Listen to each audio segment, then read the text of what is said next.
Hi everyone, today our topic chemical reactions and chemical equations. So what is your chemical reaction? Reaction is a change in which new substances are formed.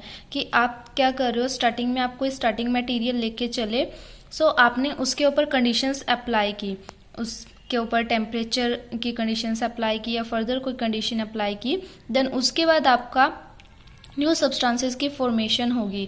Means उसके state में change आया या उसकी colour में change आया या उसकी another कोई कंडीशंस अप्लाई करने के बाद उसमें जो भी चेंज आएगा सो वो आपका क्या हो जाता है, केमिकल रिएक्शन हो जाता है। सो केमिकल रिएक्शन का एक एग्जांपल देखो यहाँ पे लिखा है। सो इसमें दो टर्म्स हैं, one is your reactant, another is product. So what is reactant and product? So reactant क्या होता है? Substance which take part in a chemical reaction. कि केमिकल रिएक्शन में जब आप स्टार्टिंग मटेरियल जो लेके चलोगे, जो सब्सटेंस लेके चलोगे, that is your reactant. And product जो आपको रिजल्ट की फॉर्म में मिलेगा उस रिएक्शन को कंप्लीट करने के बाद, जब वो रिएक्शन कंप्लीट हो जाएगी सो आपको एज अ रिजल्ट जो भी मिलेगा यहाँ पे substance, that is your product. For example, zinc plus copper ने जिंक सल्फेट और कॉपर का सॉल्यूशन, कॉपर यहाँ पर फॉर्मेशन किया। सो ये आपका स्टार्टिंग मटेरियल था, जिंक एंड कॉपर सल्फेट। आपको प्रोडक्ट की फॉर्म में क्या मिला यहाँ पर? Zinc sulphate and copper. So what is your chemical equation?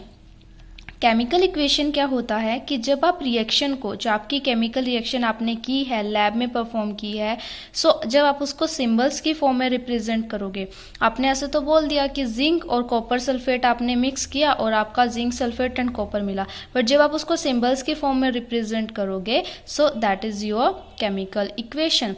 Now the types of the reaction. Types of reaction क्या चीज़ होगी? Combination reaction. कॉम्बिनेशन रिएक्शन में क्या होगा कि आपके पास जब एक सिंगल प्रोडक्ट की फॉर्मेशन होगी, जब क्या करोगे आप, दो या दो से ज़्यादा रिएक्टेंट की आपस में रिएक्शन कराओगे। डिकम्पोजिशन रिएक्शन क्या होती है? जिसमें आपका एक सिंगल रिएक्टेंट ब्रेकडाउन होगा एक से ज़्यादा प्रोडक्ट की फॉर्म में। इसमें आपका ब्रेकडाउन होगा एंड इसमें आपका कंबाइनिंग होगा। सो इनमें डिफरेंसेस है आपका कॉम्बिनेशन एंड डिकम्पोजिशन में। डिस्प्लेसमेंट रिएक्शन क्या चीज़ होती है? डिस्प्लेसमेंट रिएक्शन में आपका जो मोर रिएक्टिव मेटल होता है, जिसकी रिएक्टिविटी ज़्यादा होगी, वो लेस रिएक्टिविटी वाले मेटल को क्या कर देगा? रिप्लेस कर देगा। फॉर एग्जाम्पल, कॉपर सल्फेट का सॉल्यूशन था आपके पास एंड आयरन था, इसने क्या बनाया? आयरन सल्फेट प्लस कॉपर बनाया।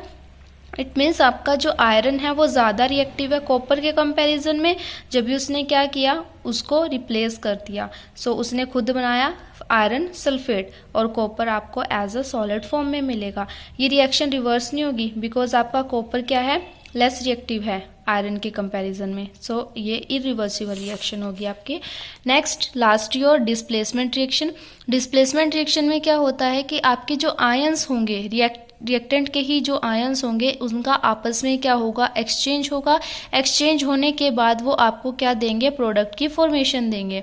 फॉर एग्जांपल, आपका ये था बेरियम क्लोराइड, सल्फ्यूरिक एसिड के साथ जब वो रिएक्ट करेगा सो इनके आयंस आपस में एक्सचेंज हुए। बेरियम क्लोराइड की बजाय आपका क्या फॉर्मेशन हुआ यहाँ पर? Barium sulphate.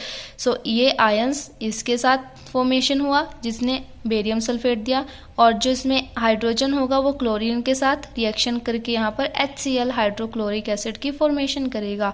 सो आपका जो डिस्प्लेसमेंट रिएक्शन था उसमें आपका more reactive metal less reactive वाले मेटल को रिप्लेस करता है, और डबल डिस्प्लेसमेंट रिएक्शन में क्या चीज़ होता है? आयंस का एक्सचेंज होता है। Thank you.